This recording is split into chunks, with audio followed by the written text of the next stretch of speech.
భద్రం नो अपि वातयमनः। ఓం శాంతి శాంతి శాంతి.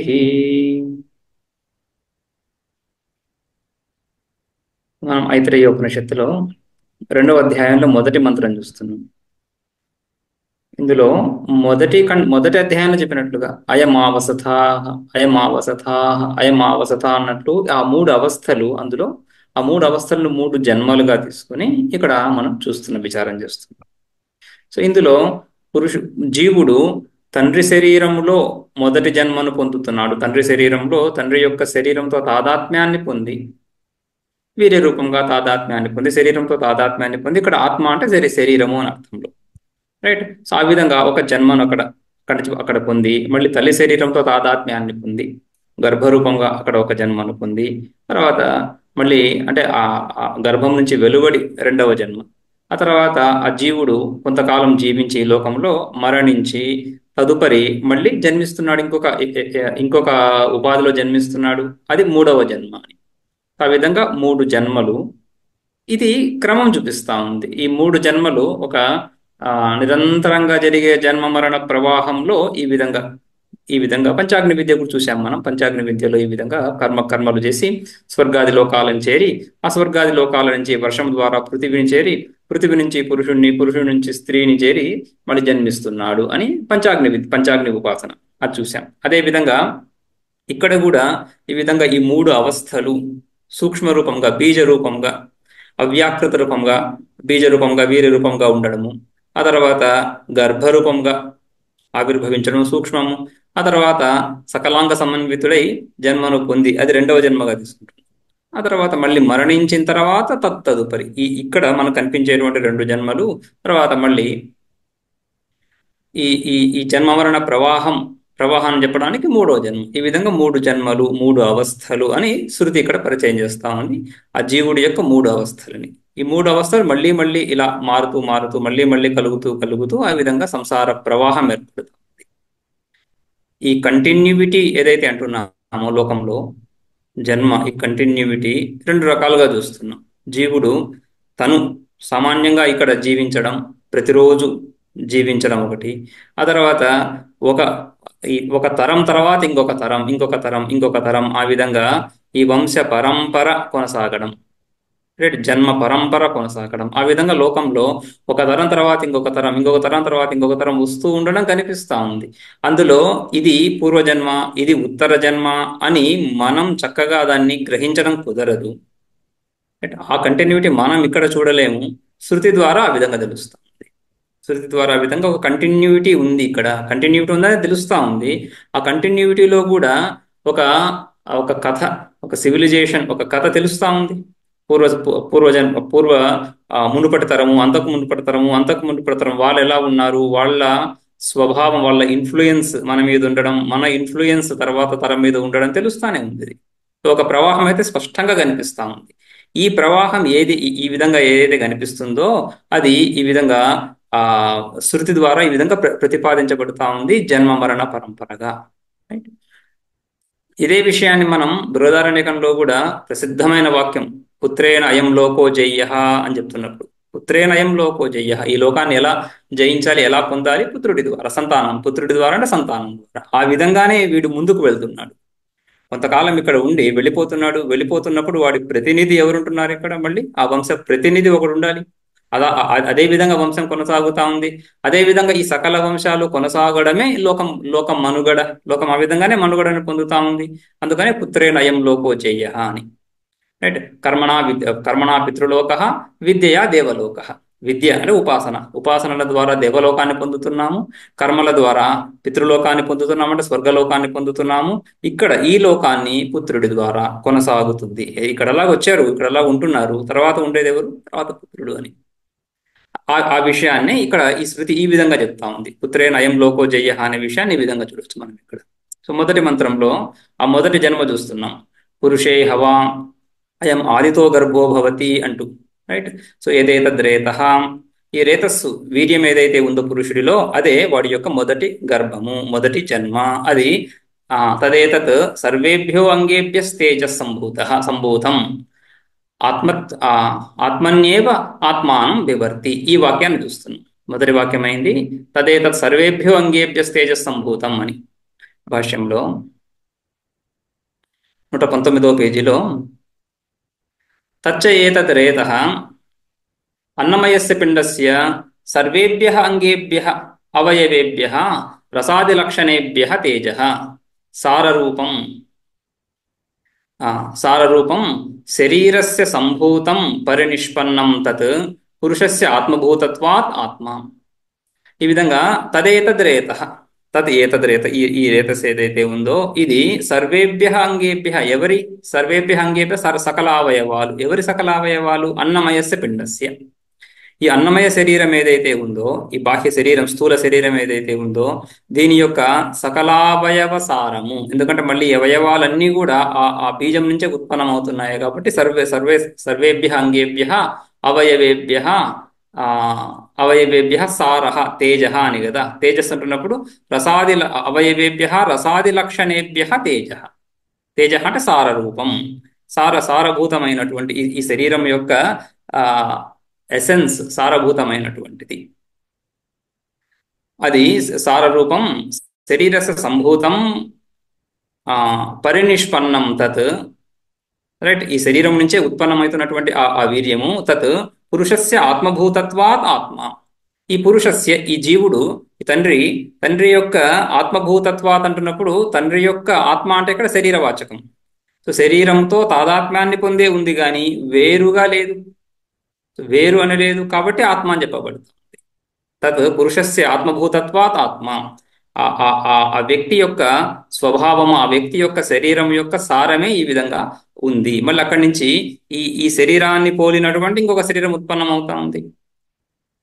తమ్ ఆత్మానం రేతో రూపేణ గర్భీభూతం ఆత్మని ఏవ స్వశరీరే ఏవ ఆత్మానం బిభర్తి ధారయతి. తమ్ ఆత్మానం ఆ ఆత్మస్వరూపాన్ని, అంటే ఆ జీవుడు ఏ విధంగా ఏదైతే ఆ గర్భరూపంలో అక్కడ ఉంటున్నాడో తమ్ ఆత్మానం, ఆ స్వరూపాన్ని. రేతో ఆత్మానం అంటున్నప్పుడు ఇక్కడ రేతో రూపేణ గర్భీభూతం, ఆ స్వరూపము, ఆ రేతస్సు వీర్యము ఆత్మని ఏవ, ఆత్మశబ్దాన్ని శరీరవాచంగా చెప్పుకుంటున్నాం కాబట్టి ఆత్మని ఏవ స్వశరీరే, ఆ పితృ శరీరంలోనే ఆత్మానం బిభర్తి, తన స్వరూపంతో భిన్నం కాకుండా తాదాత్మ్యాన్ని పొంది ఉండి ఆత్మానం బిభర్తి, ఆత్మత్వం, ఆత్మభావాన్ని పొందుతుంది. తద్రేతః యదా అంటే యస్మిన్ కాలే, యదా శబ్దము కాలవాచకం. యస్మిన్ కాలే భార్యా ఋతుమతి తస్యాం యోషాగ్నౌ స్త్రియాం సించతి. తద్రేతః యదా స్త్రియాం సించతి అని మంత్రం.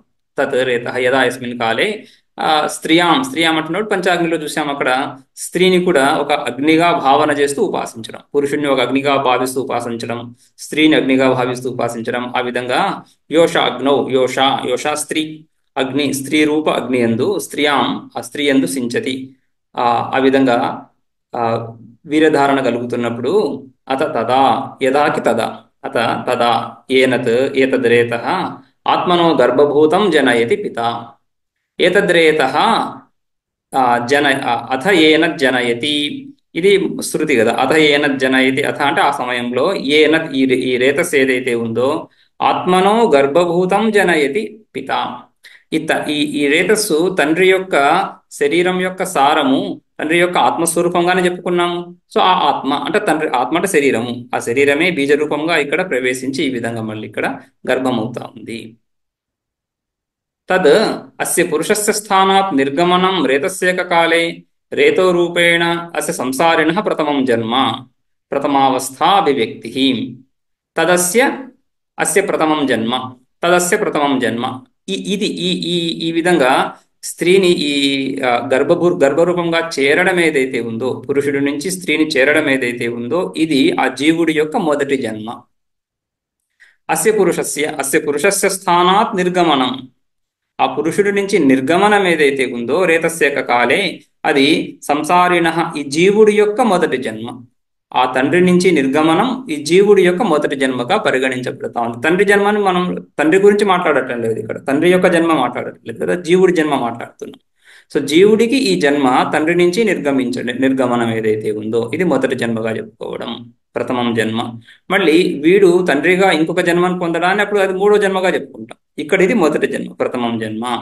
ప్రథమావస్థ అభివ్యక్తి. మూడు అవస్థలు చెప్పుకున్నాం కదా, అందులో ఇది ప్రథమ అవస్థ. ప్రథమ అవస్థ యొక్క అభివ్యక్తి ఈ విధంగా అవుతుంది. తదేతదుక్తం తదేతదుక్తం పురస్తాత్ అసావాత్మా అముమాత్మానం ఇత్యాదిన.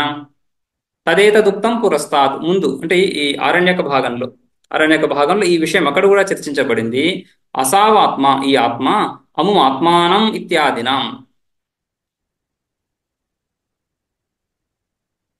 అసావాత్మ అముమాత్మ, ఈ ఆత్మ ఆ ఆత్మ అంటున్నప్పుడు తండ్రి శరీరము ఒక ఆత్మ, ఆ తర్వాత ఈ బీజం ఏదైతే స్త్రీ ఎందు ప్రవేశిస్తుందో ఇది ఒక ఆత్మ. అసావాత్మ అముమాత్మ అని ఈ విషయాన్ని అక్కడ ముందు ఐతరేయారణ్యకంలో కూడా పరిచయం చేయడం జరిగింది. మనం ఉపనిషత్ భాగం చూస్తున్నాము. ఈ ఉపనిషత్ భాగంలో ఆరణ్యకాన్ని కోట్ చేయడం ఈ విధంగా. అది మొదటి మంత్రం. ఇక్కడికి మొదటి జన్మ. ఇక రెండవ జన్మ గురించి మాట్లాడుతున్నారు రెండవ మంత్రంలో. తత్ స్త్రియా ఆత్మభూయం గచ్చతి యథా స్వమంగం తథా తస్మాదేనం న హినస్తి సాస్య ఏతమాత్మానమత్ర గతం భావయతి. తత్ తత్ రే తత్ ఆ జన్మించినటువంటి ఆ గర్భము స్త్రియా ఆత్మభూయం గచ్చతి. ఆత్మభూయం ఆత్మభావం. ఆత్మ అంటున్నాం మళ్ళీ ఇక్కడ శరీరం కాబట్టి శరీర భావం. ఆ గర్భం ఏదైతే ఉందో శరీరానికంటే వేరుగా కాకుండా శరీరంతో తాదాత్మ్యాన్ని కలిగినట్లుగానే, శరీరంతో ఒకటి అయినట్లుగానే. ఈ విధంగా అయితే కాళ్ళు చేతులు ఇత్యాది అంగాలు ఏవైతే ఉన్నాయో అవన్నీ కూడా శరీరంలో భాగాలు, శరీరం కంటే వేరుగా చూడము. రైట్, ఆ విధంగా ఈ గర్భం కూడా శరీరంలో ఒక అవయవంగా ఒక భాగంగానే కలిసిపోతుంది. ఆత్మభూయం గచ్చతి. యథా స్వమంగం తథా. స్వమంగం స్వకీయ అవయవం ఏదైతే తనలో భాగంగానే వేరుగా కాకుండా ఉంటుందో అదే విధంగా ఈ గర్భం కూడా. తస్మాత్ ఏనం నహినస్తి. తస్మాత్ స్వయం స్వరూపమే అయి ఉండడం చేత, ఒక వేరే వస్తువుగా శరీరాన్ని ప్రవేశించకపోవడం చేత ఏనాం నహినస్తి, ఈ శరీరాన్ని, తల్లి శరీరాన్ని హింసించడం లేదు. సా అస్య ఏతమాత్మానం అత్ర గతం భావయతి. సా మాత, ఆ తల్లి కూడా అస్య ఆ గర్భం ఏదైతే కలిగిందో ఏతం ఆత్మానమత్ర గతం భావయతి. ఏతం ఆత్మానం, ఈ స్వరూపము ఆ తండ్రి యొక్క, ఆ భర్త యొక్క స్వరూపమే తనలో ప్రవేశించినట్లుగా. ఆత్మానం అంటున్నప్పుడు మళ్ళీ ఇక్కడ శరీరం అని కదా. ఏ శరీరము? తండ్రి యొక్క శరీరము, భర్త యొక్క శరీరము, భర్త యొక్క శరీరం యొక్క సారము. ఆత్మానం అత్ర గర్భే గతం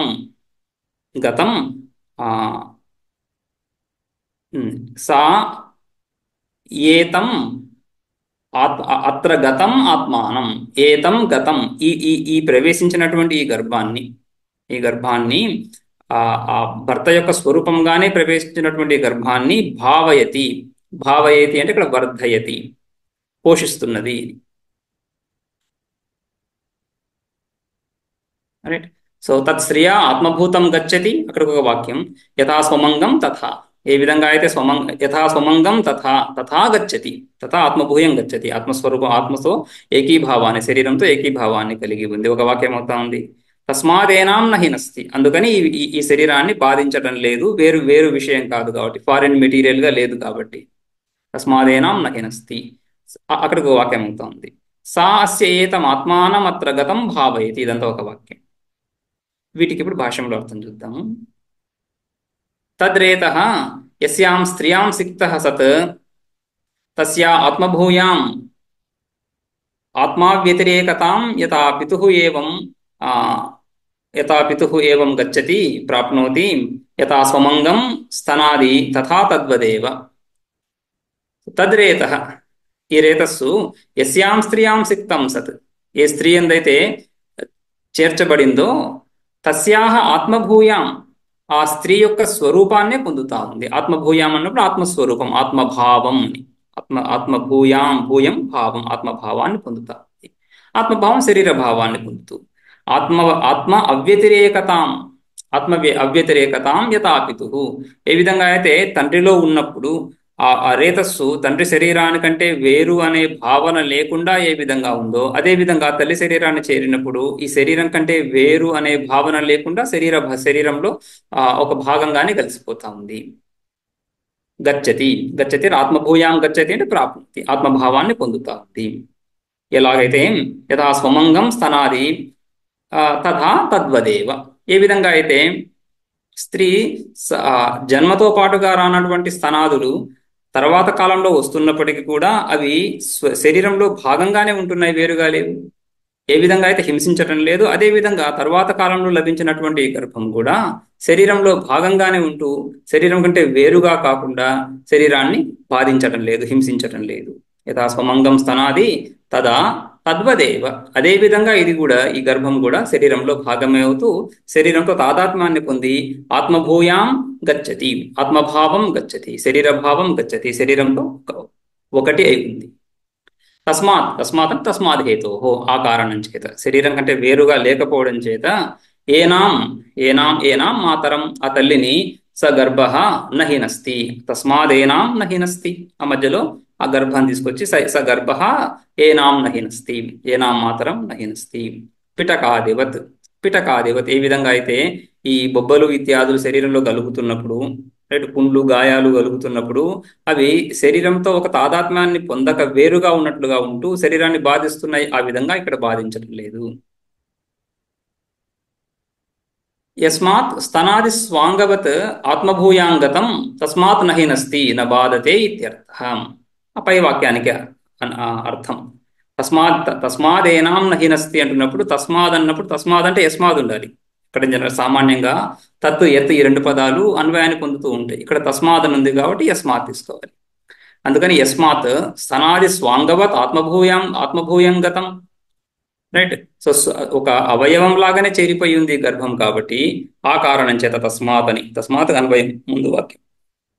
తస్మాత్ నహినస్తి, నహినస్తి అంటే నా బాధతే ఇత్యర్థ, వేరుగా ఉంటూ బాధను కలిగించడం లేదు.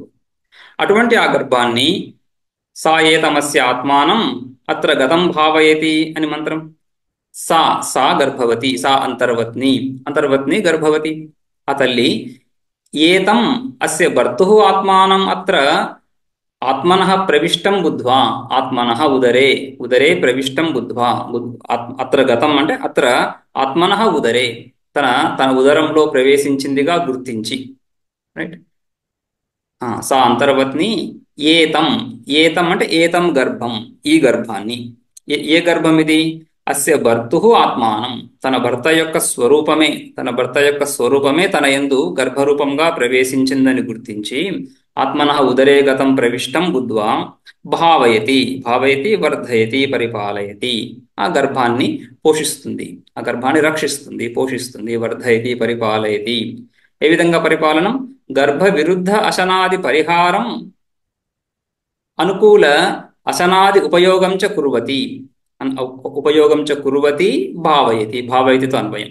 ఈ విధంగా ఆ గర్భానికి విరుద్ధ అశనాది పరిహారం, విరుద్ధ అశనాది, ఆ గర్భానికి విరోధాన్ని కలిగించేటువంటి పదార్థాలను తీసుకోకుండా, అన్నపానాదులను విరుద్ధంగా వినాశనాన్ని విరోధాన్ని కలిగించేటువంటి అన్నపానాదులను త్యజించి అనుకూల అసనాది ఉపయోగం చ కుర్వతి భావిత. ఆ విధంగా ఆ గర్భానికి అనుకూలమైనటువంటి అన్నపానాదులను, తన జీవన శైలిని కొద్దిగా మార్చుకొని ఆ గర్భాన్ని ఆ విధంగా రక్షిస్తుంది. అది రెండవ మంత్రం. ఇక మూడవ మంత్రం చూద్దాం.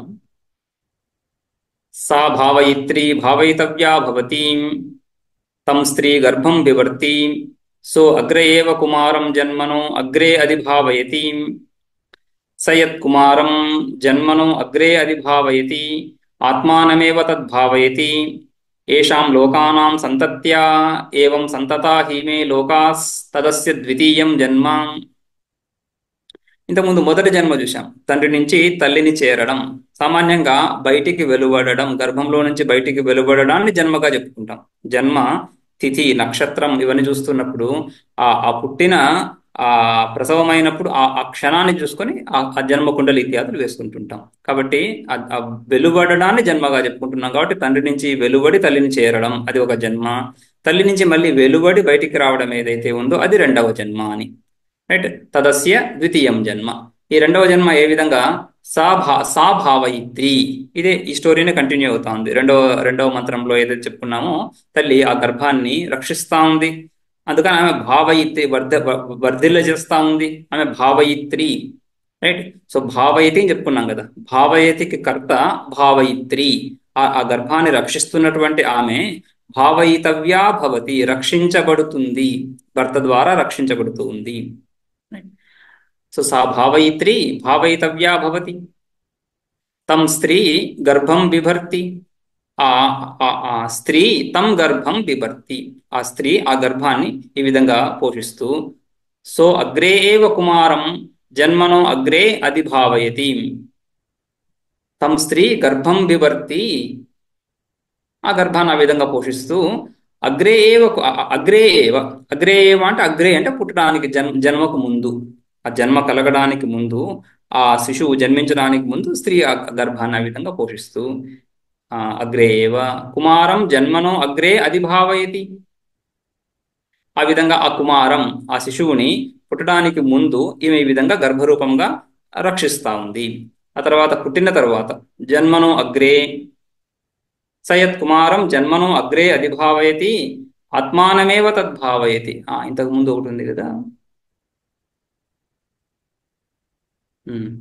సో అగ్రే ఏవ. ఇక్కడ సహ సహ సహ ఎవరు? సహ పితుహు. తం స్త్రీ గర్భం బిభర్తి అక్కడ ఒక వాక్యము. సో అగ్రే ఏవ కుమారం జన్మనో. సో కుమారం జన్మనో అగ్రే ఏవ.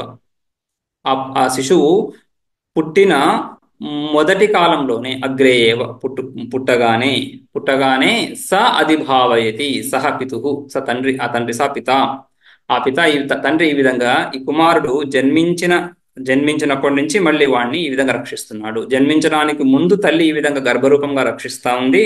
జన్మించిన తర్వాత తండ్రి మళ్ళీ వాడిని ఈ విధంగా రక్షిస్తున్నాడు. అగ్రే ఏవ కుమారం, అగ్రే ఏవ కుమారం జన్మనో అగ్రే ఏవ. అగ్రే అంటే మొట్టమొదటి దశలో, ఆ శైశవ దశలో రక్షిస్తున్నాడు. అధిభావయతి. సయత్ కుమారం జన్మనో అగ్రే అధిభావయతి ఆత్మానమేవ తద్భావయతి. ఈ తండ్రి ఈ విధంగా ఈ శిశువుని ఏదైతే రక్షిస్తున్నాడో అది తనను తానే రక్షించుకుంటున్నాడు. ఇక్కడ ఈ వాక్యానికి పుత్రేనే వయం లోకో జయ్య అనే వాక్యం చక్కగా అన్వయిస్తుంది, రైట్. సో యత్ కుమారం జన్మనో అగ్రే అధిభావయతి. ఏదైతే ఈ పుత్రుని రక్షిస్తున్నాడో అది తనను తానే రక్షిస్తున్నాడు. ఇదే మంత్రంలో మనం చూస్తాము, ఆత్మావై పుత్రనామాసి. ఆ తండ్రి స్వయంగా ఈ పుత్రుడి రూపంగా జన్మిస్తూ ఆ పుత్రుడిని ఏదైతే రక్షిస్తున్నాడో అది తనను తానే రక్షించుకుంటున్నాడు. ఆ పుత్రుడి ద్వారానే ఈ లోకాన్ని పొందుతాడు కాబట్టి, తన స్వరూపమే ఆ విధంగా పునః ఆవిర్భవించింది కాబట్టి అని. సయత్ కుమారం జన్మను అగ్రే అధిభావయతి ఆత్మానమేవ తద్భావయతి. అందుకని ఆ తాదాత్మ్యం కూడా అంత దృఢంగా ఉంటుంది. తండ్రి ఆ శిశువు, తల్లిదండ్రులకి శిశువుకి మధ్యలో ఆ సంబంధం అంత దృఢంగా ఉండడానికి ఆత్మానమేవ అధిభావయతి అని, తన స్వరూపమే అని. ఆత్మానమేవ తద్భావయతి. ఏషాం లోకానాం సంతత్యా. ఈ విధంగా ఈ రక్షించడం, తనను తననే రక్షించుకుంటున్నాడు. అయితే ఈ రక్షించడానికి కారణం ఏంటి? ఏషాం లోకానాం సంతత్య. ఈ లోకాలు ఈ విధంగా కొనసాగడానికి ఇది ఒకటే ఉపాయము. ఈ సంతానం ఒకటే ఈ లోకాలు కొనసాగడానికి ఉపాయం కాబట్టి ఏషాం లోకానాం, ఈ లోకాలన్నీ ఈ ప్రాణులన్నీ కూడా ఈ విధంగా ఈ సంతానం ద్వారానే మనుగడను కలుగుతున్నాయి. ఈ రెండు రకాలుగా మనం కంటిన్యూటీ చూసుకుంటుంటాం కదా. ఇండివిజువల్గా ఒక వ్యక్తిగా మనుగడ, తర్వాత ఒక వంశంగా, ఒక జాతిగా, ఒక మానవ జాతిగా ఒక మనుగడ. ఈ రెండింటిలో ఈ మానవ జాతి యొక్క మనుగడ ఈ విధంగానే కొనసాగుతుంది. ఏ జాతికైనా కూడా మనుగడ ఈ విధంగానే కొనసాగుతుంది. అందుకని ఏ వంశానికైనా కూడా మళ్ళీ ఆ మనుష్య జాతిలో కూడా అనేక వంశాలు, వాటి మనుగడ కూడా ఈ విధంగానే కొనసాగుతుంది. ఏషాం లోకానాం సంతత్తి ఏషాం లోకానాం సంతత్య ఏవం సంతతా హి మే లోకాః. ఏవం సంతత, ఈ విధంగా కొనసాగుతూనే ఈ లోకాలు ముందుకు వెళుతున్నాయి. తదస్య ద్వితీయం జన్మ తద్ అస్య జీవస్య. ఏ జీవుడి గురించి అయితే మనం మాట్లాడుతున్నామో, ఏ జీవుడి గురించి అయితే మనం 3 అవస్థలు చెప్పుకుంటున్నామో ఆ జీవుడికి ఇది 2వ జన్మ. తదస్య ద్వితీయం జన్మ. భాష్యంలో సా భావయిత్రి భావయతి అంటున్నప్పుడు వర్ధయితి అని చెప్పుకున్నాం కదా. భావయిత్రి వర్ధయిత్రి, ఆ విధంగా పోషిస్తున్నటువంటి ఆ తల్లి భర్తు ఆత్మనో గర్భభూతస్య భావయితవ్యా భవతి. భావయితవ్యా వర్ధయితవ్యా చ భర్త్రా. భర్త చేత పోషించబడుతూ ఉంది. ఏ తల్లి ఈ విధంగా శిశువుని ఈ విధంగా గర్భరూపంగా పోషిస్తూ ఉందో ఆ తల్లి ఆ భర్త ద్వారా పోషించబడుతూ ఉంది. భావయితవ్యాచ భర్త్రా భవతి, భర్త చేత భావించబడుతూ ఉంది. ఇక్కడ సామాన్య లోక నియమము, ఈ సింబయాసిస్ అని చెప్పుకుంటుంటాం కదా, ఈ విధంగా నహి ఉపకార ప్రత్యుపకారమంతరేణ లోకే కస్యచిత్ కేనచిత్ సంబంధ ఉపపద్యతే. లోకంలో ఈ విధంగా ఉపకార ప్రత్యుపకారాలు లేకుండా సహకరించడం, సహకరించబడడం, ఉపకారాన్ని పొందుతూ ఉపకారాన్ని చేయడం, ఒకరి నుంచి ఉపకారాన్ని పొందుతూ మళ్ళీ ప్రత్యుపకారం చేయడం, ఈ విధంగానే లోకాలు ముందుకు వెళుతూ ఉంటాయి. నహి ఉపకార ప్రత్యుపకారం అంతరేణ, ఈ విధంగా కాకుండా లోకంలో ఎటువంటి సంబంధం కూడా కుదరదు. లోకే కస్యచిత్ కేనచిత్ సంబంధ, ఎవరికి కూడా ఎటువంటి సంబంధం కూడా ఈ విధంగానే అన్ని సంబంధాలు ఈ విధంగానే కుదురుతుంటాయి. ఎంతో కొంత ఉపకారాన్ని చేయడం, ఎంతో కొంత ఉపకారాన్ని పొందడం. ఆ విధంగానే ఒక సమాజం ఏర్పడి సమాజం ఆ విధంగా ఒక ఒక యూనిట్ లాగా ముందుకు వెళ్తూ ఉంటుంది, ఉపకారక ఉపకార్య భావంతో. తం గర్భం స్త్రీ యథోక్తేన గర్భధారణ విధానేన బిభర్తి ధారయతి. ఈ విధంగా తం గర్భం స్త్రీ బిభర్తి ధారయతి, పోషిస్తా ఉంది. యథోక్తేన గర్భధారణ విధానేన, ముందు మనం చెప్పుకున్నట్లుగా అంటే అనుకూల అన్నపానాదులను గ్రహించడం, ప్రతికూల అన్నపానాదులను విడవడం, ఆ విధంగానే గర్భాన్ని రక్షిస్తుంది.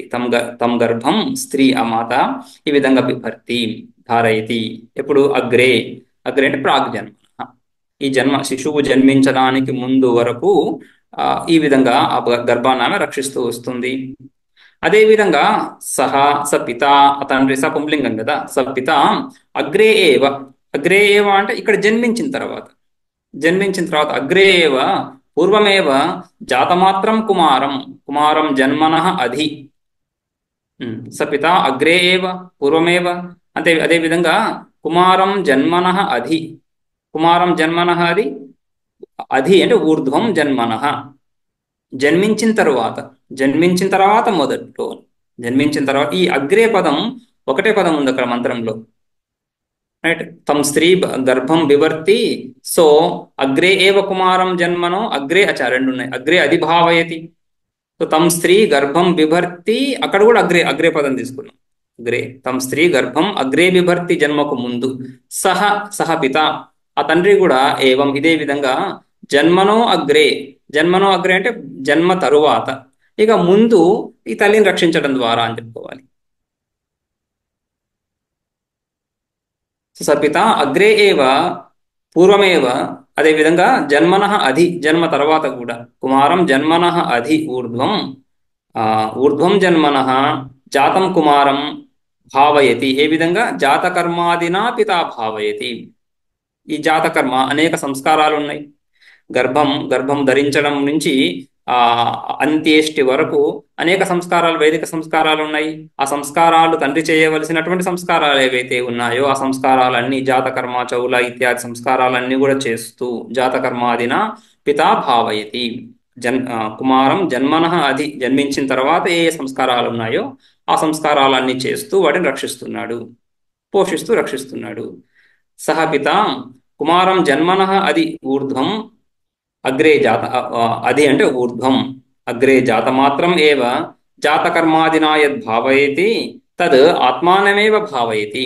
సో రెండో వాక్యంలో ఈ విధంగా తండ్రి ఆ కుమారుణ్ణి జన్మించిన తర్వాత ఆయా సంస్కారాల ద్వారా రక్షించడం, ఆ తర్వాత ఈ రక్షించడం ఏదైతే ఉందో అది ఆత్మానమేవ భావయతి, తనను తానే రక్షించుకుంటున్నాడు. ఈ విధంగానే మనుగడ కొనసాగుతుంది. కాబట్టి సహపిత కుమారం జన్మనః అధి అంటే జన్మ తర్వాత, జన్మించిన తర్వాత. జాతమాత్రమేవ, ఆ పుట్టినటువంటి శిశువు సొంతంగా ఏం చేసుకోలేడు, అస్వతంత్రుడు స్వాతంత్రం ఏమాత్రం స్వాతంత్రం లేనటువంటి ఆ శిశువుని రక్షిస్తున్నాడు. జాతకర్మాదిన, జాతకర్మ ఇత్యాదుల ద్వారా ఏదైతే రక్షిస్తున్నాడో, జాతకర్మాదిన యద్ భావయతి ఏది రక్షిస్తున్నాడో ఆ రక్షణ తద్ ఆత్మానమేవ భావయతి, తనను తానే వాస్తవానికి రక్షించుకుంటున్నాడు. ఎందుకంటే ఆ జీవుడి యొక్క మనుగడ ఈ విధంగానే ఉంటుంది. రెండు రకాల మనుగడలకు కూడా ఆ జీవుడే కారణం. తండ్రి తన మనుగడ కూడా కారణమవుతున్నాడు, శిశువు మనుగడ కూడా కారణమవుతున్నాడు. పితుః ఆత్మ ఏవ హి పుత్రరూపేణ జాయతే. ఆ తండ్రి పితుః ఆత్మా ఏవ తండ్రి యొక్క ఆత్మ శరీరం, ఆ తండ్రి స్వరూపం. రైట్. ఆ భావననే ఇక్కడ పితృరూపేణ జాయతే. ఇదే విధంగా ఆత్మావై పుత్రనామాసి అని చూస్తున్నాం ఇక్కడ. తదాహి ఉక్తం పతిర్జాయాం ప్రవిశతి ఇత్యాది. తదాహి ఉక్తం, ఇదే విషయము మైత్రేయ ఆరణ్యకంలో ముందు చెప్పబడుతా ఉంది. పతిర్జాయాం ప్రవిశతి, పతి భర్త, జాయా భార్యను ప్రవేశిస్తున్నాడు పుత్ర రూపేణ, తన స్వరూపేణ, తన యొక్క ప్రతిరూపంగా ప్రవేశిస్తున్నాడు, ప్రతిరూపంతో ప్రవేశిస్తున్నాడు అని, గర్భము ద్వారా ప్రవేశిస్తున్నాడు ఇత్యాది. తత్ కిమర్థం ఆత్మానం పుత్రరూపేణ జనయిత్వా భావయతి. ఇక్కడ తండ్రి తనను తానే రక్షిస్తున్నాడు అని చెప్పింది శృతి. ఆత్మానం భావయతి, రైట్. యద్ భావయతి తద్ ఆత్మానం భావయతి అని. అయితే కిమర్థం, దేని గురించి ఆత్మానం పుత్రరూపేణ జనయిత్వా భావయతి, తనను తాను పుత్రుడిగా ఉత్పన్నం చేసుకొని మళ్ళీ రక్షిస్తున్నాడు. ఎందుకని ఈ విధంగా? ఇది ఉచ్యతే. ఏషాం లోకానాం సంతత్యై భావయతి. ఇది నిమిత్తం. ఈ లోకాల యొక్క సంతతి, మనుగడ, కొనసాగడం, రైట్, ఈ కంటిన్యూటీ ఏదైతే ఉందో దీని గురించి. ఏషాం లోకానం, ఈ లోకాలన్నీ కూడా కేవలం మర్త్యలోకమే కాకుండా స్వర్గాది లోకాలు కూడా. మర్త్యలోకం ఉండగా, మర్త్యలోకంలో మనుష్యులు కర్మలు చేస్తుండగా స్వర్గాది లోకాలకు మనుగడ. ఇక్కడ కర్మలు చేసిన వాళ్ళే అక్కడికి వెళ్తున్నారు. విభిన్న లోకాలకి ఇది కర్మభూమి అని, ఈ మర్త్యలోకాన్ని కర్మభూమి అని. సో మర్త్యలోకంలో ఏవైతే ధర్మ అధర్మ కర్మలు చేస్తున్నారో దానికి అనుగుణంగా ఆయా లోకాలను చేరుకుంటున్నారు. కాబట్టి అన్ని లోకాలకు ఈ లోకం ఆధారంగా ఉంది, ఈ లోకానికి ఈ సంతతి ఆధారంగా ఉంది. సో ఆ విధంగా ఈ సంతతి ద్వారానే ఎల్లలోకాలు, సకల లోకాలు ఈ విధంగా కొనసాగుతున్నాయి. కాబట్టి ఏషాం లోకానాం, బహువచనం, అన్ని లోకాలకు కూడా సంతతి అంటే అవిచ్ఛేద ప్రవాహం, రైట్. విచ్ఛేదం లేకుండా, భంగం లేకుండా నిరంతరంగా కలుగుతూ ఉండడం ఏదైతే ఉందో ప్రళయ పర్యంతం కలగాలంటే వీటన్నిటికి కూడా, ఈ లోకాలన్నిటికి కూడా మూల బిందువు, మూల కారణం కర్మ అయి ఈ కర్మ ద్వారానే ఈ లోకాలన్నీ నడుస్తూ ఉన్నాయి. సో ఆ కర్మ ఎవరు చేస్తారు? కర్మను మనుషులే చేయాలి, రైట్. ఒక ఫలాన్ని ఆశిస్తూ కర్మలు చేసేది మనుషుడే కదా, మనుషుడికే అధికారం ఉంది. కాబట్టి ఆ విధంగా ఏషాం లోకానాం సంతత్యై, ఈ విధంగా కర్మను చేసేటువంటి ఆ వ్యక్తి ఉండాలి. అందుకని ఈ విధంగానే లోకాలు నడుస్తున్నాయి. ఏషాం లోకానాం సంతత్యై అంటే అవిచ్ఛేదాయ, విచ్ఛిన్నం కాకుండా ఉండడానికి, అవిచ్ఛిన్నం గురించి ఈ విధంగా రక్షిస్తున్నాడు. ఇది అర్థః. విచ్ఛిద్యేరన్ హి ఇమే లోకాః పుత్రోత్పాదనాది యది న కుర్యుః కేచన. పుత్రోత్పాదనాది కేచన యది న కుర్యుః, ఈ విధంగా పుత్రోత్పాదన, సంతానం కలగకపోతే, ఇమే లోకాః హి నిశ్చయంగా విచ్ఛిద్యేరన్, ఈ లోకాలన్నీ కూడా నష్టమైపోతాయి. విచ్ఛిద్యేరన్, వినాశనాన్ని పొందుతాయి లోకాలు ఈ సంతానం లేకపోతే. అందుకని ఆ విచ్ఛేదం కలగకుండా ఉండడానికని ఈ విధంగా ఈ లోకాలను రక్షిస్తున్నాడు, తనను తాను రక్షించుకుంటున్నాడు. మళ్ళీ కర్మలు చేశాడు, కర్మఫలాలు రావాలి. కర్మఫలాలు ఎక్కడొస్తాయి? ఈ లోకాల్లోనే. ఈ లోకాలే లేకపోతే కర్మఫలాలు ఎక్కడి నుంచి? కాబట్టి ఈ లోకాల యొక్క ప్రవాహం మీద ఆసక్తి ఉంది కాబట్టి వాటిని ఈ విధంగా రక్షిస్తున్నాడు. ఏవం పుత్రోత్పాదనాది కర్మ అవిచ్ఛేదేన ఏవ సంతతాః ప్రబంధరూపేణ వర్తంతే హి యస్మాదిమే లోకాః తస్మాత్ తదవిచ్ఛేదాయ తత్కర్తవ్యం న మోక్షాయ ఇది అర్థః. ఇక్కడ చిన్న మెలిక. ఈ సంతానోత్పత్తి, ఈ లోక రక్షణ ఏదైతే, ఈ క్రియ సంతానోత్పత్తి, పుత్రేణ అయం లోకో జయః ఇత్యాది వాక్యాలు, ఇవన్నీ కూడా ఈ లోక విచ్ఛేద రాహిత్యాన్ని గురించే గాని మోక్షం గురించి కాదు. మోక్షాయ అన్న. అందుకనే ఈ పుత్రేషనాయాశ్చ లోకేషనాయాశ్చ విత్తేషనాయాశ్చ వ్యుత్థాయ అని చెప్తున్నప్పుడు కర్మణా అయం లోకో జయ్యః బానే ఉంది, ఉన్నాయి. కర్మణా పితృలోకః, పుత్రేణ అయం లోకో జయ్యః, కర్మణా పితృలోకః, విద్యయా దేవలోకః. కానీ ఈ లోకాల మీద ఆసక్తి లేనటువంటి వాడు, రైట్, ఈ లోకాల మీద ఆసక్తి లేనటువంటి వాడు కర్మయందు గాని లేదా ఆ విద్య, విద్య అంటే ఉపాసన అని, విద్య ఎందు గాని, లేదా ఈ లోకము, ఈ వర్తమాన లోకం గురించి గాని ఆసక్తి లేక వాటి నుంచి విత్థానాన్ని పొందుతున్నాడు అని అక్కడ ఆ అర్థం ఆ విధంగా. అందుకని ఈ రెండింటికి ఈ విధంగా సంబంధం ఉంది కాబట్టి, ఇది జ్ఞానకాండలో వస్తా ఉంది కాబట్టి ఈ పంక్తి ఇక్కడ మళ్ళీ నా మోక్షాయ ఇది అర్థ. ఏవం పుత్రోత్పాదనాది కర్మ, ఈ పుత్రోత్పాదనాది కర్మలు ఇవన్నీ కూడా అవిచ్ఛేదేన ఏవ సంతతాహ, సంతతాహ అంటే ప్రబంధ రూపేణ వర్తంతే ఈ అస్మాదిమే లోక, ఈ లోకాలన్నీ కూడా విచ్ఛేదం లేకుండా కొనసాగుతుంటాయి అని ఆ ఉద్దేశంతో తస్మాత్ కారణాత్, అందుకని తస్మాత్ తదవిచ్ఛేదాయ, ఆ విచ్చిత్తిని నివారించడానికే ఈ కర్మలు కర్తవ్య కర్మ అవుతా ఉంది. నా మోక్షాయ ఇది అర్థ, మోక్షానికి సంబంధించినటువంటి విషయం కాదు అని చెప్పడానికి శృతి స్పష్టంగా ఇక్కడ ఆ ఈ లోకాల యొక్క సంతతిని చెప్పడం, లోకాల యొక్క ప్రవాహం ఈ విధంగానే అని చెప్పడం, ఆ పదము ఆ వాక్యము ఈ విధంగా మోక్షార్థం కాదు అని చెప్పడానికి. తదస సంసారిణ కుమార రూపేణ మాతు ఉదరాత్ యత్ నిర్గమనం తద్ రేతో రూపాపేక్షయా ద్వితీయం జన్మ ద్వితీయావస్థ అభివ్యక్తి. ఈ విధంగా తదస సంసారిణ, ఈ సంసారి, ఈ జీవుడు, ఏ జీవుడి యొక్క అవస్థలైతే మనం చర్చిస్తున్నామో ఆ జీవుడు కుమార రూపంగా, కుమారుడిగా తల్లి ఉదరం నుంచి ఏదైతే బయటపడడం ఏదైతే ఉందో, అస్య సంసారిణ కుమార రూపేణ మాతురుదరాత్ యత్ నిర్గమనం అస్తి, ఏ నిర్గమనం అయితే ఉందో అది రెండవ జన్మ. ఈ రెండు అంటున్నప్పుడు దేనికంటే రెండు? తద్ రేతో రూప అపేక్షయా ద్వితీయం జన్మ, రేతో రూపంగా మొదటి జన్మను ఏదైతే పొందాడో దాని దృష్ట్యా రెండవ జన్మ. అంతేగాని మొట్టమొదటి జన్మ అంటూ ఏం లేదు ఇక్కడ. మొట్టమొదటి జన్మ ఏం కాదు అంటే అబ్జల్యూట్ గా మొదటి జన్మ అని చెప్పడానికి వీలు లేదు.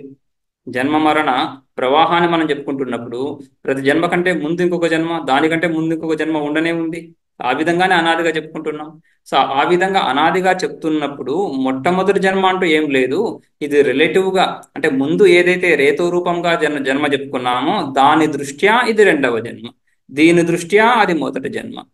ఈ మొదటి జన్మ, రెండవ జన్మ, తర్వాత మూడవ జన్మ చెప్పుకుంటున్నాము. ఈ మూడు ఒక శృంఖలం, ఒక లింక్, చైన్ లో ఒక లింక్. వీటి యొక్క ఆవృత్తియే జన్మ మరణ ప్రవాహం. అందుకని ఒక ఫ్రేమ్ లో తీసుకొని మొదటి జన్మ, రెండవ జన్మ, మూడవ జన్మ అని చెప్పబడతాయి. ఇది ద్వితీయావస్థాభివ్యక్తి. ఇక మూడవ జన్మ ఈ తర్వాయి మంత్రంలో చూద్దాము. సోస్యాయమాత్మా పుణ్యేభ్యః కర్మభ్యః ప్రతిధీయతే అథాస్యాయమితర ఆత్మా కృతకృత్యో వయోగతః ప్రైతి స ఇతః ప్రయన్నేవ పునర్జాయతే తదస్య తృతీయం జన్మ. సో అస్య అయమాత్మ, సహ అంటే ఈ జన్మించినటువంటి ఈ కుమారుడు, శిశువు, ఈ పుత్రుడు, ఈ జీవుడు, ఏ జీవుడి గురించి అయితే మనం మాట్లాడుతున్నామో, ఏ జీవుడికైతే, ఏ సంసారి జీవుడికైతే రెండవ జన్మ అని చెప్పుకుంటున్నామో ఆ జీవుడు. ఇక్కడ అనేక జీవులు వచ్చారు. తండ్రి ఒక జీవుడే, తల్లి కూడా జీవుడే. అదేవిధంగా ఈ శిశువు కూడా జీవుడే. అయితే శిశువు గురించి మాట్లాడుతున్నాం మనం ఇక్కడ. మొదటి జన్మ వాడి గురించి, వాడికే మొదటి జన్మ చర్చించాము, వాడికే రెండవ జన్మ గురించి చర్చిస్తున్నాం. అతడు, ఆ పుత్రుడు, ఆ శిశువు, ఆ కుమారుడు, ఆ సంసారి, వాడికి సహా అస్యాయమాత్మ, ఈ తండ్రి యొక్క ఆత్మస్వరూపమే కదా వాడు. పుణ్యేభ్యః కర్మభ్యః ప్రతిధీయతే, ప్రతిధీయతే సాస్యమాత్మ పుణ్యేభ్యః కర్మభ్యః ప్రతిధీయతే. ఈ పుత్రుడు తండ్రి ఏదైతే కర్మలు, తన శక్తి పర్యంతం కర్మలు చేస్తున్నాడు, చేసిన తర్వాత ఏదో ఒక రోజు ఆ శక్తి సామర్థ్యాలు ఉడిగి వెళ్ళిపోతున్నాడు ఇక్కడి నుంచి. ఆ వెళ్ళిపోతూ ఉండగా ఈ పుత్రుడికి ఆ అధికారాన్ని ఇస్తున్నాడు. నువ్వు ఈ కర్మలు చేయాలి, త్వం యజ్ఞం, త్వం కర్మ, త్వం వేద అని చెప్పి ఆ విధంగా ఈ పుత్రుడికి ఉపదేశిస్తున్నాడు. ఏదైతే నేను వేదాధ్యయనం చేశాను, ఈ వేదాలను చదువుతున్నాను, వేదాధ్యయనానికి ప్రధానంగా ఈ విధి ఏదది, స్వాధ్యాయో అధ్యేతవ్య అని, తన స్వశాఖను అధ్యయనం చేయాలి అని ఒక విధి, స్వాధ్యాయో అధ్యేతవ్య. ఒకసారి అధ్యయనం అయిన తర్వాత, అధ్యయనం అంటేనే గురుముఖ ఉచ్చారణ పూర్వక అనుచ్చారణం, అంటే స్వతంత్రంగా ఆ మంత్రాలను ఉచ్చరించే సామర్థ్యాన్ని పొందడం, అది అధ్యయనం. గురుముఖత మంత్రాన్ని పొంది దాన్ని ఉచ్చరించే సామర్థ్యాన్ని స్వతంత్రంగా పొందుతున్నాడు. ముందు గురువు ఉచ్చరించినప్పుడు ఉచ్చరిస్తున్నాడు, అక్కడ స్వర, మాత్ర, ఈ భేదాలన్నీ తెలుస్తున్నాయి. దాని తర్వాత స్వతంత్రంగా ఉచ్చరిస్తున్నాడు, అది అధ్యయనం. ఆ అధ్యయనం చేసిన తర్వాత కేవలం అధ్యయనం చేసి ఊరికే ఉంటే అది బుద్ధిలో ఉండదు, మర్చిపోతారు. అందుకని స్వాధ్యాయ ప్రవచనాభ్యాం మా ప్రమదితవ్యం అని ఇంకొక విధి. స్వాధ్యాయ ప్రవచనాభ్యాం, తన అధ్యయనం ఏదైతే ఉందో దాన్ని నిరంతరంగా కొనసాగిస్తూ ఉండాలి, అదే విధంగా అది గుర్తుంటుంది. ఆ విధంగా స్వాధ్యాయ ప్రవచనాల ద్వారా నిరంతర అధ్యయనం ఏదైతే చేస్తున్నాడో అది ఒక కర్మ. రైట్. ఆ కర్మ కొంతకాలం చేశాడు. ఇక తర్వాత దాన్ని కొనసాగించేది ఎవడు? ఆ సంతానం పుత్రుడు దాన్ని కొనసాగించాలి. ఆ విధంగా త్వం వేద అని పుత్రుడికి ఉపదేశం చేస్తున్నాడు. రైట్. అదే విధంగా యజ్ఞం, ఏదో నిత్య నైమిత్తిక కర్మలు ఏవైతే ఉన్నాయో అవి చేస్తూ వచ్చాడు, కొంతవరకు చేశాడు. ఆ తర్వాత వాటిని కొనసాగించేది ఎవరు? పుత్రుడు. కాబట్టి త్వం యజ్ఞం అని పుత్రుడికి మళ్ళీ ఆ కర్మలను చేయడానికి ఆ ఆదేశాన్ని ఇస్తున్నాడు. రైట్. సో అదేవిధంగా ఈ దేవతలను తృప్తిపరచడం యాగాదుల ద్వారా ఏదైతే ఉందో అవన్నీ కూడా పితృకర్మలు, దేవకర్మలు కూడా చేయాల్సి ఉంటుంది. వాటన్నిటికీ కూడా ఇవన్నీ పుణ్యకర్మలు. పుణ్యేభ్య కర్మభ్య ప్రతిధీయతే, ఈ ప్రతినిధిగా ఈ పుత్రుణ్ణి ఉంచుతున్నాడు తండ్రి. రైట్. సో సోస్య అయమాత్మ పుణ్యేభ్య కర్మభ్య ప్రతిధీయతే, ఆ జన్మించినటువంటి పుత్రుడు, ఆ పుత్రుణ్ణి ఈ పుణ్యకర్మలకు ప్రతినిధిగా చేస్తున్నాడు తండ్రి. చేసిన తర్వాత కొంతకాలానికి తండ్రి శరీరాన్ని విడిచిపోతున్నాడు. అథాస్య అయం ఇతర ఆత్మా కృతకృత్య, అథాస్య అయం ఇతర ఆత్మా కృతకృత్య, ఈ పుత్రుడు ఏ తండ్రి యొక్క ఆత్మస్వరూపంగా ఇక్కడికి వచ్చాడో ఆ తండ్రి ద్వారా ఉపదేశించబడినటువంటి కర్మలను చేస్తూ కృతకృత్య సన్ వయోగత, వయస్సు పైబడి ఈ పుత్రుడు, ఈ జీవుడు, తండ్రి గురించి అయిపోయింది, పుత్రుడు జీవుడు కూడా ఒకానొకప్పుడు వయస్సు మీరి ప్రైతి ప్రకర్షేణ ఏతి, ఏతి అంటే ఇన్గతో ధాతువు నుంచి గచ్చతి, ఉపసర్గ ఉంది కాబట్టి వెళుతూ మళ్ళీ తిరిగి రాకపోవడం, దాన్ని ప్రైతి అంటున్నాం. ఏతి అంటే వెళ్ళడం. సామాన్యంగా మనం వేరే ఊరికి వెళ్ళినప్పుడు ఆ పని అయిన తర్వాత తిరిగి మన స్థానానికి వస్తూ ఉంటాం. ఇది గమనాగమనాలు, వెళ్ళడం రావడం. కానీ వెళ్ళి మళ్ళీ రాకపోవడం ఏదైతే ఉందో అది ఉపసర్గ ద్వారా ప్రైతి అంటే మరణించి ఈ లోకాన్ని విడిచి వెళ్తున్నాడు. మళ్ళీ ఈ శరీరంలోకి రాడు కదా, ఇంకొక శరీరంలోకి వస్తాడు, ఈ లోకానికి మళ్ళీ వస్తాడు, కానీ ఈ శరీరంలోకి రాడు కాబట్టి దాన్ని ప్రైతి అని. మరణించిన తర్వాత వయోగత సన్ ప్రైతి, మరణించిన తర్వాత సయిత ప్రయన్నేవ, ఇక్కడి నుంచి వెళ్ళిన తర్వాత పునర్జాయతే, మళ్ళీ ఇంకేదో శరీరంలో ఇంకొక శరీరాన్ని తీసుకొని జన్మిస్తున్నాడు. ఇవన్నీ శరీరాల గురించే కదా. మొదటి జన్మలో తండ్రి శరీరంతో తాదాత్మ్యాన్ని పొంది ఉన్నాడు, తల్లి శరీరంతో కూడా. తర్వాత ఇక్కడ ఒక మానవీయ శరీరం ఒకటి లభించింది, తన స్వశరీరం ఒకటి లభించి దాంతో తాదాత్మ్యాన్ని పొంది ఉన్నాడు. ఆ తర్వాత మళ్ళీ ఇక్కడ మరణించి ఇంకొక శరీరాన్ని ఏదో పొంది జన్మిస్తున్నాడు. పునర్జాయతే, ఆ జన్మ ఏదైతే ఉందో తదస్య తృతీయం జన్మ, అది వాడికి తృతీయ జన్మ. ఎవరికి? ఈ తండ్రి తన స్వరూపమే, తన ఆత్మస్వరూపమే పుత్రుడిగా రేతస్సుగా ఏదైతే జన్మిస్తా ఉందో తన స్వరూపంగానే చెప్పుకున్నాం.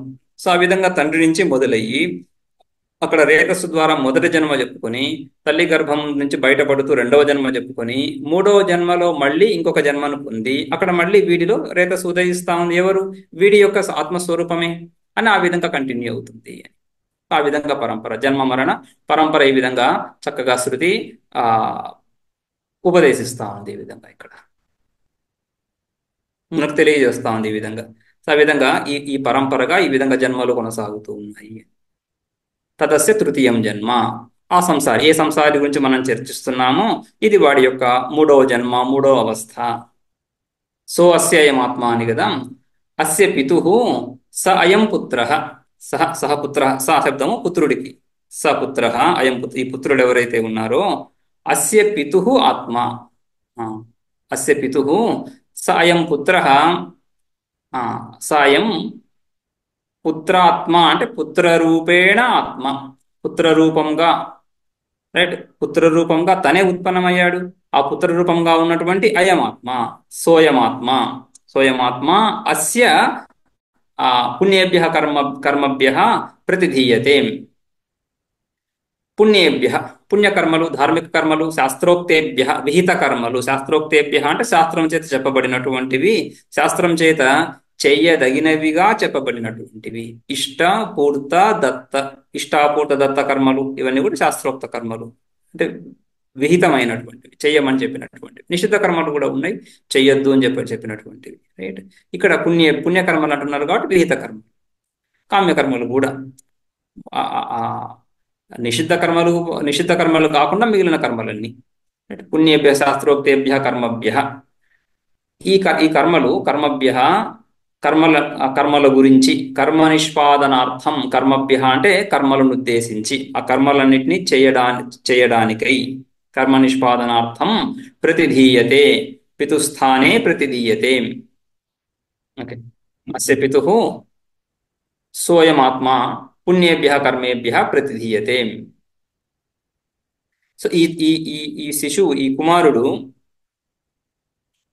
తండ్రి చేస్తున్నటువంటి పుణ్యకర్మలను కొనసాగిస్తూ తండ్రి స్థానంలో ఈ విధంగా ప్రతినిధిత్వాన్ని పొందుతున్నాడు, లేదా ప్రతినిధి చేయబడుతున్నాడు తండ్రి చేతనే. పిత్రాయత్ కర్తవ్యం తత్కరణాయ ప్రతినిధీయతే ఇది అర్థ. పిత్రాయత్ కర్తవ్యం, తండ్రి యొక్క కర్తవ్యం ఏదైతే ఉందో, ఇవి నిత్యకర్మలు.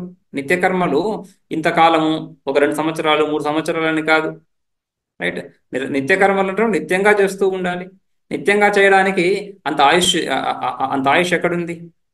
100 సంవత్సరాలు జీవించిన తర్వాత వెళ్ళిపోతున్నాడు. వెళ్ళిపోయినప్పుడు నిత్యకర్మలు కుంటుపడుతున్నాయి. కాబట్టి ఆ కుంటు పడకుండా తన స్థానంలో తన తన తన తన కుమారుణ్ణి పెడుతున్నాడు ప్రతినిధిగా. ఆ విధంగా కొనసాగుతున్నాయి. రైట్. ఆ స్వరూపం కూడా తనదే కాబట్టి తన ద్వారానే, తన పుత్రుడి ద్వారా, తన ద్వారా ఈ విధంగా జరుగుతూ ఉన్నాయి నిత్యకర్మలు అని. పిత్రాయత్ కర్తవ్యం తత్కరణాయ ప్రతినిధీయతే ఇత్యర్థ. ఆ విధంగా ఆ తండ్రి స్థానంలో ఈ పుత్రుడు వస్తున్నాడు. తథాచ తథాచ సంప్రతి విద్యాయాం వాజసనేయకే పిత్రా అనుశిష్ట. ఇవన్నీ కూడా ఈ సంప్రతి కర్మలు ఈ విధంగా బృహదారణ్యకంలో తండ్రి ద్వారా ఈ పుత్రుడు అనుశాసించబడుతున్నాడు, ఉపదేశించబడుతున్నాడు, ఉపదేశాన్ని పొందుతున్నాడు. ఏమని? తథాచ సంప్రతి విద్యాయాం వాజసనేయకే పిత్రా అనుశిష్ట అహం బ్రహ్మ అహం యజ్ఞ ఇత్యాది ప్రతిపద్యతే ఇది. ఈ విధంగా తండ్రి త్వం బ్రహ్మ అంటున్నప్పుడు ఈ పుత్రుడు అంటే ఎవరైతే ఈ విధంగా ఈ విద్యలో ఉపదేశాన్ని పొంది ఉన్నాడో, రైట్, ముందే ఈ సకల అధ్యయనము అనుష్ఠానము ఇత్యాదులన్నింటినీ ఏవైతే పొంది ఉన్నాడో ఆ పుత్రుడు, తండ్రి ఎప్పుడైతే ఆ మరణ సమయంలో త్వం బ్రహ్మ అని ఉపదేశిస్తున్నాడు, అదే సంప్రతి కర్మ. త్వం బ్రహ్మ అని ఉపదేశిస్తున్నప్పుడు ఆ తనయుడు కుమారుడు అహం బ్రహ్మ అని ఆ ఉపదేశాన్ని స్వీకరిస్తున్నాడు, ఆ ఆదేశాన్ని స్వీకరిస్తున్నాడు. త్వం బ్రహ్మ, బ్రహ్మ అంటే ఇక్కడ వేదం అని. వేద ఏ నిత్య స్వాధ్యాయ ప్రవచనాలు ఏవైతే ఉన్నాయో, బాధ్యతగా ఏవైతే ఉన్నాయో అవి నీవు చేయదగినటువంటివి. నేను చేస్తున్నటువంటి ఈ కర్మలు, ఈ సంప్రదాయము, దీన్ని ముందుకు తీసుకువెళ్ళవలసినటువంటి బాధ్యత నీది అని ఏదైతే ఉపదేశిస్తున్నాడో దాన్ని స్వీకరిస్తూ అహం బ్రహ్మ అని చెప్తున్నాడు. అదేవిధంగా త్వం యజ్ఞ అంటున్నప్పుడు ఈ కర్మానుష్ఠానం ఏదైతే ఉందో ఇది నేను చేసినటువంటిది, నువ్వు చేయదగినటువంటిది అని ఏదైతే తండ్రి చెప్తున్నాడో దాన్ని పుత్రుడు కూడా ఈ విధంగా స్వీకరిస్తున్నాడు. వీటన్నిటిని నేను కొనసాగిస్తాను అని. రైట్. అదేవిధంగా త్వం బ్రహ్మ త్వం యజ్ఞ త్వం లోక అని. ఈ లోక కర్మణ పితృలోక విద్యాదేవలోక అని చెప్పుకుంటున్నాం కదా. ఆ విధంగా పితృలోకాలు దేవలోకాలు పొందడానికి ఏవైతే కర్మోపాసనలు చేయదగిన ఉన్నాయో అవి తండ్రి ఏవైతే చేశాడో అవి ఆ ఉపాసనలు అవి కూడా నిత్యకర్మలే. యావజ్జీవం అగ్నిహోత్రం జుహుయాత్ అని విధి. సో జీవించినంత వరకు నిత్యాగ్నిహోత్ర కర్మ చేయాల్సింది. సో ఈ కర్మలు ఏవైతే తండ్రి చేశాడో వాటిని తన పుత్రుడు మళ్ళీ కొనసాగిస్తున్నాడు అని ఇది సంప్రతి కర్మ. రైట్. ఈ విధిని సంప్రతి విధి అంటున్నారు. సో అహం బ్రహ్మ అహం యజ్ఞ ఇత్యాది ప్రతిపద్యతే ఇది.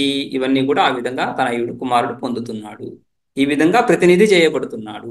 రైట్. ప్రతినిధిత్వం ఈ విధంగా కలుగుతా ఉంది.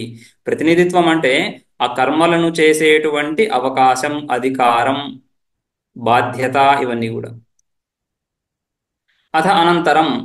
ఆ తర్వాత పుత్రే నివేశ్య, పుత్రుడి యందు ఈ అధికారాన్ని ఉంచి ఆత్మనోభారం పుత్రే నివేశ ఏంటి నివేశించడం ఏది పుత్రుడికి ఇవ్వడం ఆత్మనోభారం తను చేస్తున్నటువంటి ఆ భారాన్నంతటిని కూడా పుత్రుడి యందు పెట్టి అంటే పుత్రుడు కూడా ఈ విధంగానే చేయాలి అని చెప్తూ ఆత్మనోభారం నివేశ్య అస్య పుత్రస్య ఇతరః అయం యః పితృఆత్మ అస్య పుత్రస్య ఇతరః ఆ పుత్రుడి కంటే వేరైనటువంటి ఈ పిత్రాత్మ అందుకనే ముందు పుత్రాత్మ అని చెప్పుకున్నాం పుత్రాత్మ పితృఆత్మ రైట్ సో ఈ రెండు ఈ ఇద్దరు కూడా ఆ పిత్రాత్మనే పుత్రాత్మగా ఆవిర్భవించి వాడి యందు అధికారాన్ని ఉంచి వాడిని పెంచి పెద్ద చేసి విద్యాబుద్ధులు నేర్పించి ఈ విధంగా అధికారాన్ని వాడికి ఇచ్చి ఈయన వెళ్ళిపోతున్నాడు పిత్రాత్మ కృతకృత్య పిత్రాత్మ ఆ తండ్రి ఈ విధంగా కృతకృత్యుడై ఏ విధంగా కృతకృత్యుడు అవ్వడము కర్తవ్యాల నుంచి కృతకృత్యుడైపోతున్నాడు ఏంటా కర్తవ్యాలు రుణత్రయాద్ విముక్త రుణత్రయాలు అంటే దేవరుణము ఋషి రుణము పితృరుణము పితృరుణం అయింది తండ్రిని పుత్రుని పెంచి పోషించాడు ఋషి రుణం అయింది ఆ దేవరుణము ఆ ఉపాసన ఇత్యాదులు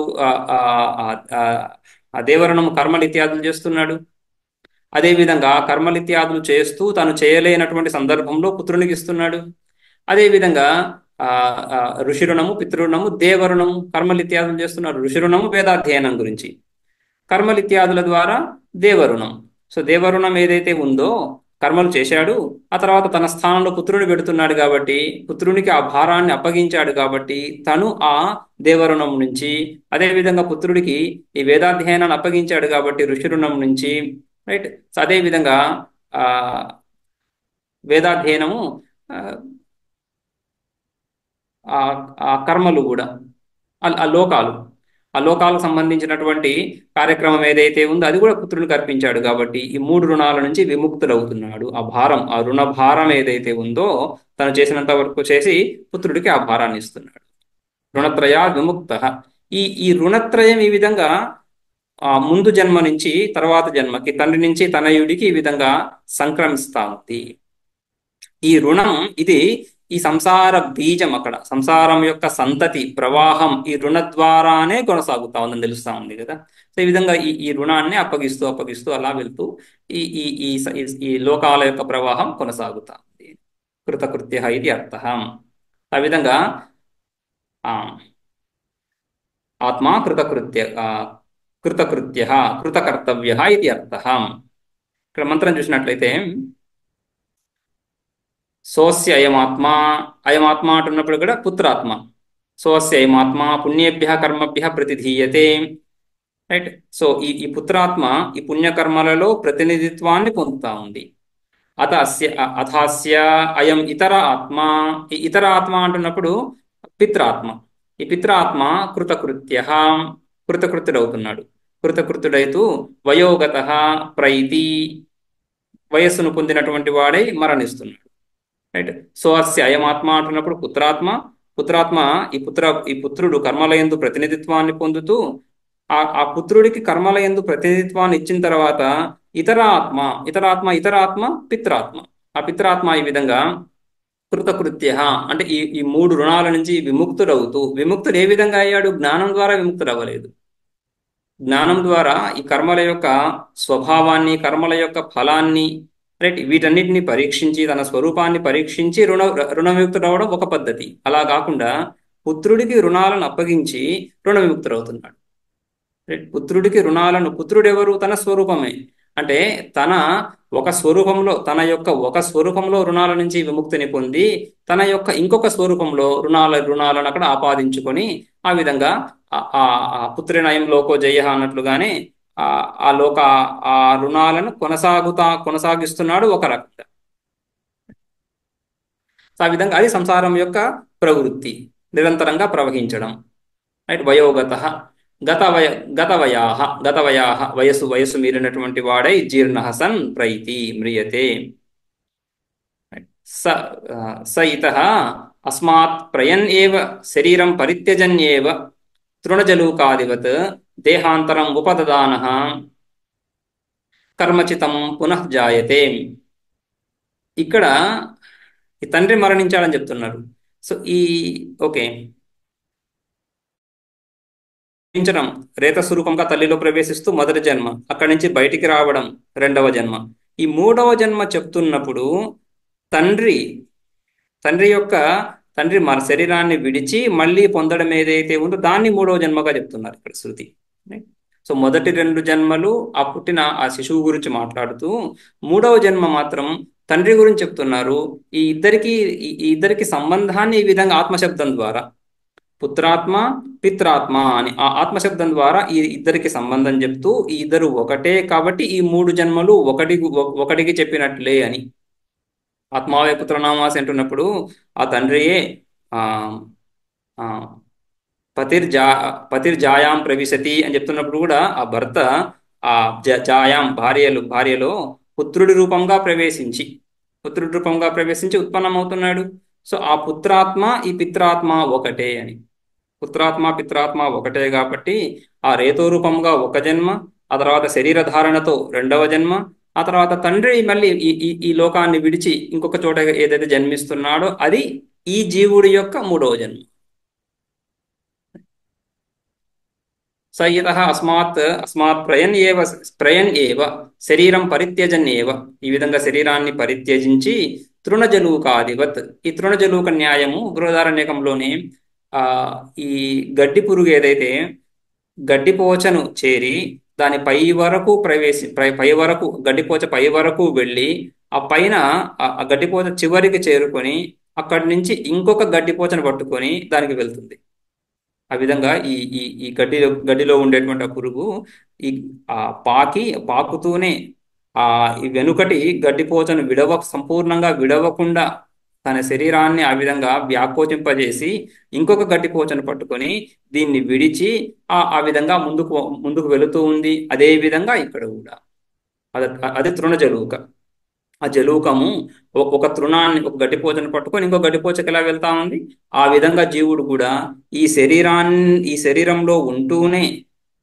శరీరంలో ఉంటూనే మరణకాలంలో ప్రారబ్ధం ద్వారా, తదుపరి జన్మ యొక్క ప్రారబ్ధం ద్వారా ఏ శరీరాన్ని అయితే పొందుతున్నాడో ఆ శరీరాన్ని భావన చేసి వాడికి మరణకాలంలో మరుజన్మ యొక్క స్మృతులు కలుగుతాయని, తర్వాత కలిగే జన్మ యొక్క స్మృతులు కలుగుతాయి, సంస్కారాలు ఉన్నాయి.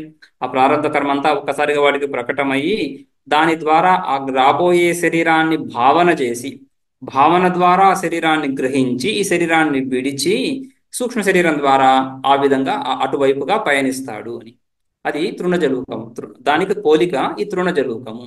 ఈ గడ్డి పురుగులాగా ఈ జీవుడు కూడా ఈ శరీరాన్ని సంపూర్ణంగా విడవక ముందే ఈ శరీరంలో ఉంటూనే తరువాత శరీరాన్ని భావన చేస్తూ, భావన అంటే వృత్తి ద్వారా, సంస్కారాల ద్వారా ఆ శరీరాన్ని గ్రహించి దాంతో తాదాత్మ్యాన్ని పొంది తద్వారా దాన్ని పొందుతాడు. ఆ విధంగా అస్మాత్ ఇత అంటే ఈ శరీరం నుంచి అస్మాత్ ప్రయన్నేవ, ఈ శరీరాన్ని విడుస్తూ తృణజలూకాదివత్ దేహాంతరం ఉపాదదాన, ఇంకొక శరీరాన్ని ఏదైతే పొందుతున్నాడో, ఏంటిది శరీరము? కర్మచితం, కర్మనాచితం, కర్మభిహిచితం, రైట్? కర్మల ద్వారా పొందినటువంటి, కర్మల ద్వారా సంపాదించుకున్నటువంటి ఇంకొక శరీరాన్ని, ఏ లోకమైనా కావచ్చు, ఎక్కడైనా కావచ్చు. తన కర్మల ద్వారా యథాకర్మ యథాశ్రుతం, కటశ్రుతిలో చూస్తాము. యథాకర్మ యథాశ్రుతం, జీవుడు తను చేసినటువంటి కర్మలు, తను చేసినటువంటి విచారము, ఉపాసనలు, చింతన, వీటికి అనుగుణంగా జన్మను పొందుతున్నాడు. ఆ విధంగా కర్మచితం దేహాంతరం, కర్మ ద్వారా పొందినటువంటి ఇంకొక శరీరాన్ని ఈ విధంగా పునఃజాయతే, పొంది అక్కడ జన్మిస్తున్నాడు. శరీరంతో సంబంధం కలగడం జన్మ అని, ఆ శరీరంతో సంబంధం తాదాత్మ్యం విడిపడడం మృత్యువు అని. ఈ వర్తమాన శరీరంతో తాదాత్మ్యం ఈ వర్తమాన శరీరాన్ని విడుస్తున్నాడు అంటే శరీరం ఇక్కడే ఉంటుంది కానీ ఆ జీవుడికి ఈ శరీరంతో నేను అనేటువంటి భావన లేదు. ఇప్పుడు లేకపోవడమే మృత్యువు. ఇంకొక శరీరంతో నేను అనే భావన కలుగుతా ఉంది, అది జన్మ. ఆ విధంగా ఆ ఇంకొక శరీరం ఎక్కడి నుంచి వచ్చింది? ప్రారబ్ధ కర్మనే చూపిస్తా ఉంది. వాడి కర్మలే ఆ విధంగా ఇంకొక శరీరాన్ని చూపిస్తున్నాయి. దానితో తాదాత్మ్యాన్ని పొందుతూ పునఃజాయతే, ఆ పునర్జాయతే మళ్ళీ ఏదైతే జన్మిస్తున్నాడో అది తదస్య మృత్వా ప్రతిపత్తవ్యం యత్ తృతీయం జన్మ, తదస్య తృతీయం జన్మ. అస్య తదంటే తదేంటి? మృత్వాయత్ ప్రతిపత్తవ్యం, దీన్ని విడిచి పొందదగినటువంటిది ఇంకొకటి ఏదైతే ఉందో ప్రతిపత్తవ్యం, ఈ శరీరాన్ని విడిచి ఇంకొక శరీరాన్ని పొందడం అనేది ఏదైతే ఉందో అది వాడి యొక్క మూడవ జన్మ, ఈ సంసారి యొక్క మూడవ జన్మ. రైట్, ఈ సంసారి యొక్క మూడవ జన్మ. ఇది ఒక జన్మ నుంచి ఇంకొక జన్మకి ఈ విధంగా ప్రవాహం. ఒక తరం అయిపోయింది, ఇంకొక తరం మొదలవుతుంది. ఒక తరం అయిపోయి ఇంకొక తరం మొదలవుతున్నప్పుడు ఈ విధంగా తండ్రి ద్వారా ఈ ఈ ఈ ఈ విధంగా తండ్రియే స్వయంగా తల్లి ద్వారా ఈ విధంగా జన్మించడము. తర్వాత పుత్రుణ్ణి ఆ పుత్రుడికి ప్రతినిధిత్వాన్ని చేసి, పుత్రుణ్ణి కర్మలన్నిటికీ ప్రతినిధిగా చేసి, ఆ ప్రతినిధిత్వాన్ని వాడికి ఆపాదించిన తర్వాత అటుపై ఈ శరీరాన్ని విడిచి ఇంకొక శరీరాన్ని పొందడము. రైట్, ఇదంతా కూడా ఈ విధంగా ఈ మూడు జన్మలు. అయితే ఇక్కడ సామాన్యంగా కలిగే ఒక సంశయం, అదే పూర్వపక్షంగా వస్తూ ఉంది.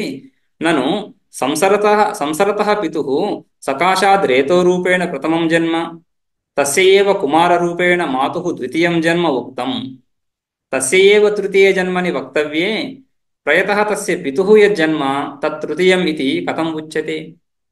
రైట్, సో ఇక్కడ సంసరత పితుః సంసారాన్ని పొందుతున్నటువంటి ఆ జీవుడు పితుః సకాశాత్ రేతో రూపేణ, పితుః ఆ తండ్రిలో ఒక రేతో రూపంగా మొదటి జన్మను పొందాడని చెప్పడం బానే ఉంది. రైట్, తస్యేవ వాడే ఆ రేతస్సే ఈ విధంగా తల్లిని చేరి, తల్లి నుంచి మళ్ళీ కుమార రూపేణ మాతు తల్లి నుంచి విడిబడి కుమార రూపంగా తన స్వశరీరంతో జన్మను పొందడం ఏదైతే ఉందో దాన్ని ద్వితీయం జన్మ అని చెప్పారు. శృతి చెప్తా ఉంది. ఇది కూడా అర్థమవుతా ఉంది. అయితే ఈ రెండు జన్మలు చెప్పిన తర్వాత మూడో జన్మ ఎవరికి చెప్పాలి? ఈ కుమారుడికి, వీడికి చెప్పాలి కదా మూడవ జన్మ. వీడికి చెప్పకుండా తస్యేవ తృతీయ జన్మని వక్తవ్యే, వాడికే మూడవ జన్మని చెప్పాల్సి ఉండగా ప్రయతః తస్య పితుః ఈ కుమారుడి యొక్క తండ్రి ఎవడైతే శరీరాన్ని విడిచి వెళ్తున్నాడో, ప్రయతః పితుః యజ్జన్మ శరీరాన్ని విడిచి వెళ్తున్న ఆ తండ్రి యొక్క జన్మను వీడి యొక్క మూడో జన్మగా చెప్పడం ఇది సమంజసంగా లేదు కదా అని వక్తవ్యే ప్రయతః తస్య పితుః యజ్జన్మ తృతీయం ఇది కథం ఉచ్యతే. ఆ జన్మను మూడో జన్మగా ఎలా చెప్పుకుంటాము? మూడు జన్మలను చెప్తున్నప్పుడు ఒకే వ్యక్తిని తీసుకొని వాడికి మూడు జన్మలు చూపించాలి కానీ ఒక వ్యక్తికి రెండు జన్మలు చూపించి ఇంకొక వ్యక్తికి ఇంకో జన్మను చూపించి ఈ మూడు కలిపి ఒకడికి మూడు జన్మలు అని చెప్పడం ఇది యుక్తియుక్తంగా లేదు అని ప్రశ్న. దీనికి సమాధానం రేపు చూద్దాం.